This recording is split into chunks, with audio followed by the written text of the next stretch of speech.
Hi, it's Diandra, and I am with the living legend, Carmen Salvino. Thank you. You once introduced yourself to me like that. Yes, that's true because most legends are dead. I wanted to let you know I'm still vertical. That's perfect. And you're actually 19-time titleist. That's correct. It's 17 on the national tour and 2 senior tournaments. What was the most eventful win of your life?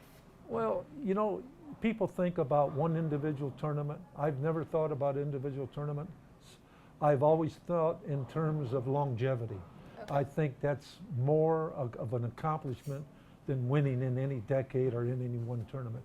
To be able to bowl in 6 decades, I just bowled out here in the Tournament of Champions and shot my first game 270, and then I should have forgot about it and tell the boys to go ahead and bowl because after that it was downhill.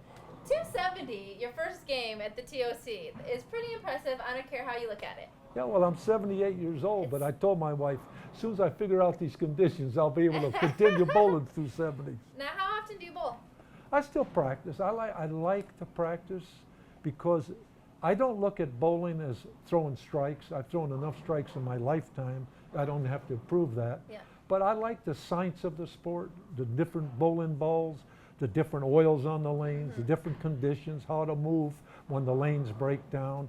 That's a real science to me, and that's what keeps me coming back at 78. Yeah, and so what is a practice like for Carmen Salvino? I don't ever keep score. Never keep score in practice because I don't worry about if I throw a strike or not. I study different ball motions. I'll test maybe 3 or 4 or 5 balls for Brunswick and see what balls make the ball finish at the back end, what goes long, what snaps.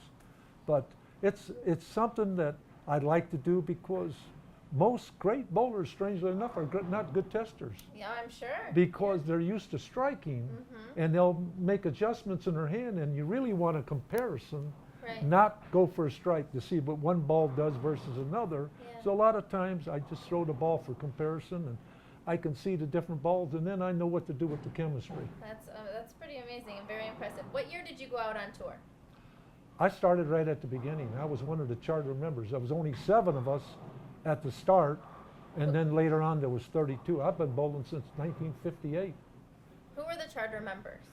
There was about 7. It was Don Carter, Dick Weber, myself, Dick Hoover, a guy named Whitey Harris, and Buzz Fazio, I think, and Steve Nagy. I'm not sure. I don't know if Bluth was there or not. I don't think so, but it was about 7 of us that started. But Eddie Elias, who was the founder. Right. I had the honor of interviewing Jimmy Carter the other day, and he told me the coolest stories about his mom and dad. Tell me one that you remember about Don Carter. Well, Don Carter, a lot of people didn't realize Don Carter was one of the greatest athletes in any sport. First of all, he was the first athlete to get $1 million contract. That's pretty amazing. You Not know- bowler, athlete Yeah. in the world. That's and also, Don Carter won 2 tournaments in 1 year that it took 100 games to win that tournament. He bowled 200 games in 1 year besides all the other tournaments, his league bowling. He must have bowled 400 games that year, and he won 200 game tournaments. Do you think that doesn't take a lot of endurance? Yeah, and like, why was he so good? What made him so good? First of all, he was in great physical shape. He was way ahead of his time. He did road work. He lift light weights. He had a great mind. He was very well focused. When Don Carter bowled, he sat on the bench. That's something I don't see a lot of these kids doing. They're talking to people in the back and talking to this person and coming up. There was none of that. No. We were always afraid not even to step on the rug. We might stick or something. I see these guys step on the rug, nothing bothers them. In some ways, that might be okay. It keeps them loose. Yeah. Everybody's got their own style. Me, I got to sit on the bench. I don't want to know my wife. I don't want to know my kid. I don't want to know my friend. I don't want to even know my mother when I was bowling.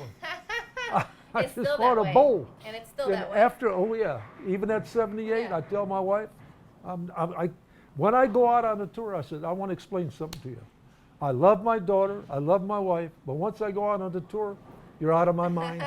Now, that sounds cold, but I said, if I win money, then I bring it back. If I'm worried about you, while I'm out there and I miss a spare or don't strike because I'm not focused, and I missed a cut by 5 pins or 10 pins and don't win the tournament, I do you more injustice than justice. Yeah, I understand. And So you got to focus. Ginny, your wife, is a special woman Well, for a lot of reasons. yeah, well, first of all, a lot of people don't know my wife's in the state of Illinois Hall of Fame for bowling. Oh my God, I didn't know that. She shot the first 700 in the state of Texas. Oh yeah, she won the all events in Chicago, Wow. led the Classic League with all those great women bowlers.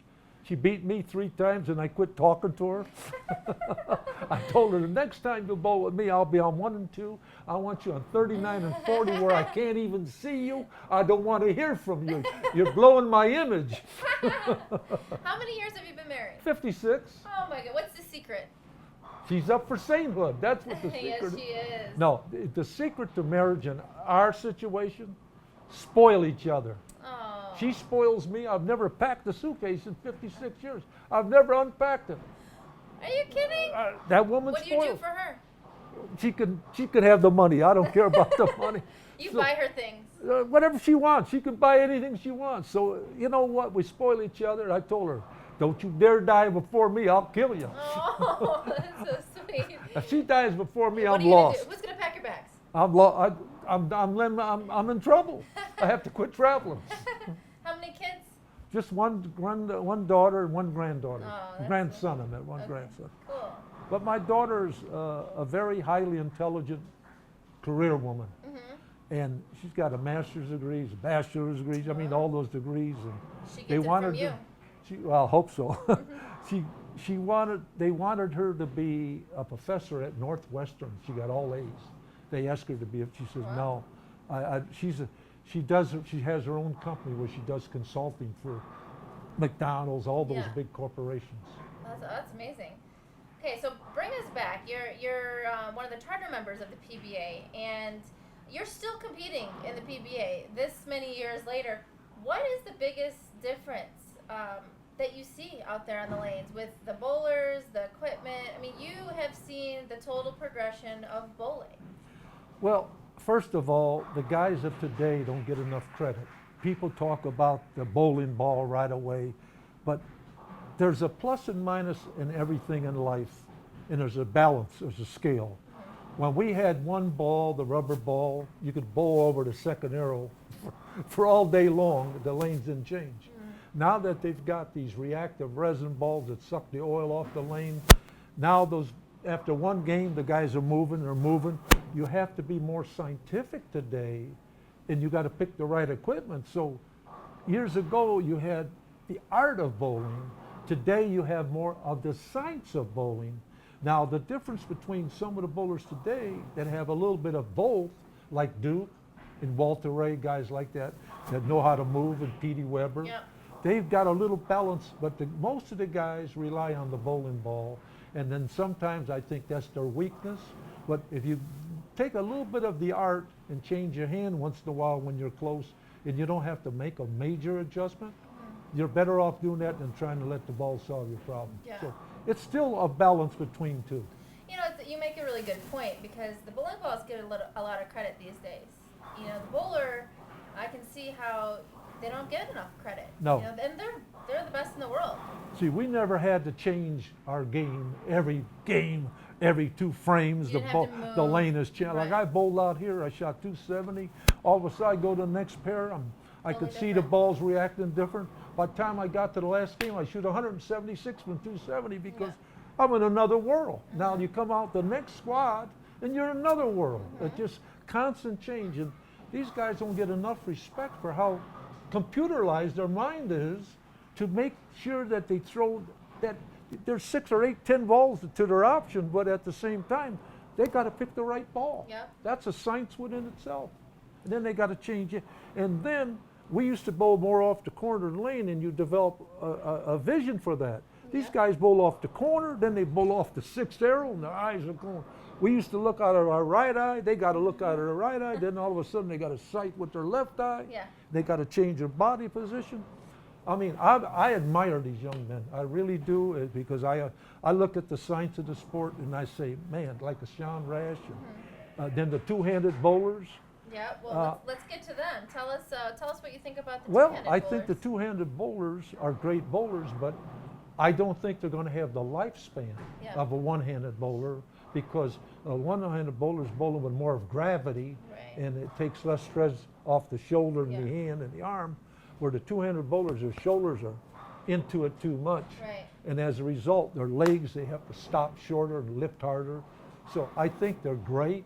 Did they get a lot of RPMs? But they don't win every tournament. No, and they get a hard time, and Well, they don't deserve a hard time. They're just different. right. In life, in society, when you're different, you're going to get a hard time.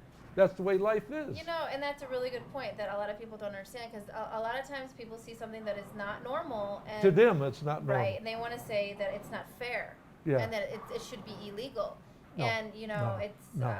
Hey, who said that you can't throw with two hands this here way? Yeah, hey, if if you you're can good beat at me, it. if you can beat me this way, I got my homework to do.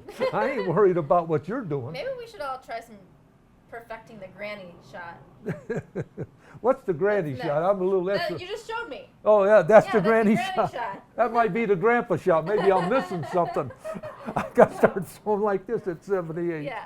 Okay, so I want to know, and I think all of our fans want to know, who your favorite bowler of all time is. See, I'm an ambassador for the PVA. And when I come out here, I work for Brunswick, but at the same time when I come out here, I have to switch my role. I have to be an ambassador for everybody. So when you ask me who my favorite bowler is, I can't mentally think that way, because Yeah. I can't shoot like Sean Rash is on the Brunswick staff. When he's bowling somebody on the Storm staff, I can't say, hey, I hope he beats this guy. My job is I hope they both bowl good, bowl great, shoot 300 and tie Come each on, you other. have to have a favorite. Stop being so No, political. I'm not going to pick a favorite. Okay, and how about that is not on now, tour the only anymore? time I'd pick a favorite if I'm looking in the mirror. Then I'll pick a And favorite. how about your favorite female bowler? Female, one well, okay. I'm sitting next to her. I forced him into that. No, okay, so think all time, not just who's on tour No, right Marion Ladowig. now. Okay. Marion and what about Ladowig. men? That There's got to be one bowler that has always stood out in your Dick mind. Weber is the guy that's the only man that I ever lost a match to that it never bothered me. I hate losing, and I normally don't use the word hate, but when it comes to bowling, I hate losing. And at the same time, when Dick Weber, all the years we bowled on the tour for 50 years, we only met each other once for the Really? title. No. That's unbelievable. And we met in the senior tour. We had to wait till we were both seniors. Wow. He bowled me once and he whipped me in Las Vegas, right in this town. And I got interviewed because ESPN had 5 minutes left of live time. They said, get Salvino, he likes to talk. So I ran over, they got me. So I'm saying on the air, I'm saying to the public, Dick Weber is a great bowler. In fact, when I was a little baby, my mother used to carry me in her arms.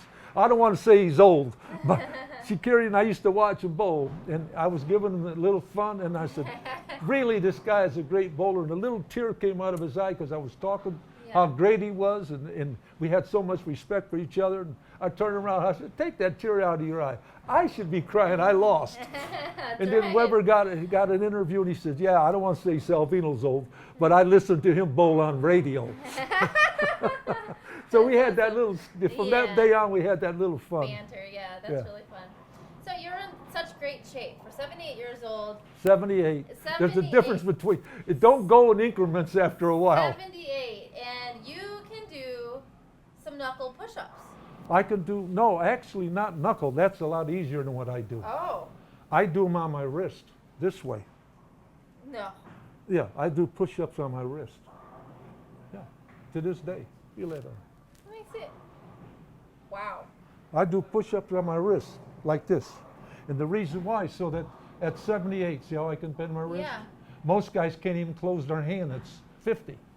I got all the flexibility. I could touch my How come? toes. What do you do?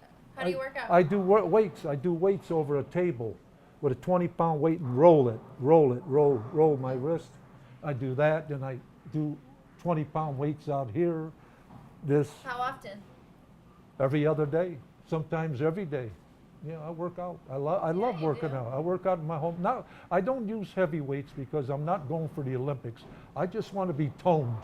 Yeah, you are toned. I want to be I mean, mean. You guys should feel I want this. to be mean and lean. You are.